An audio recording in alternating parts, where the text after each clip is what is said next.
మన ముకుంద జ్యువెలరీలో the biggest ever mega diamond festival ప్రారంభం. Flat 25% VA off on zero making charges. Carat కి కేవలం 48,450 మాత్రమే. ఈ ఆఫర్ ఏప్రిల్ 25 నుండి మే 3 వరకు మాత్రమే.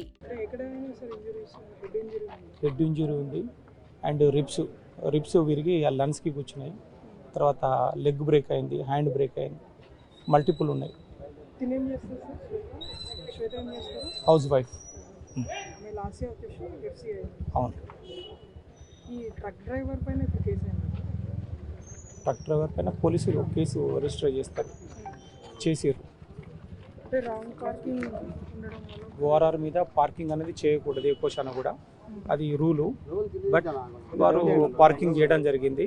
ఆ జరగడం వల్లనే ఈ ఇన్సిడెంట్కు మూలమైంది. అది ఓఆర్ఆర్ పైన కూడా సరైనటువంటి పెట్రోలింగ్ చేయట్లేదు అని చెప్పి కూడా కొన్ని ఆరోపణలు వస్తాయి. వెహికల్స్ ఆగినా కూడా పట్టించుకోవట్లేదు అంటే ఇక డోంట్ నో బ్రదర్, నాకు తెలీదు.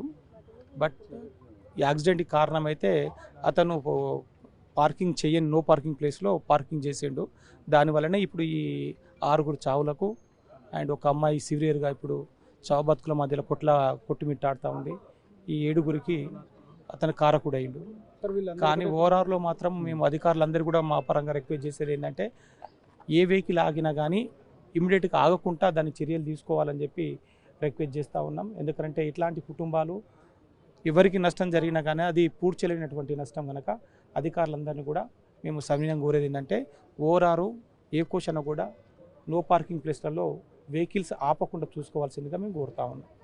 వీళ్ళందరూ ఒకే కుటుంబానికి చెందిన అందరూ ఒకటే కుటుంబానికి చెందిన. చాలా బాధాకరం. వాళ్ళకు భవిష్యత్తు అనేది తెలియదు, జీవితం అంటే తెలియదు, వాళ్ళకి అసలు ఏమి తెలియని వయసులో వాళ్ళు జరిగిపోవడం అనేది చాలా బాధాకరమైన విషయం.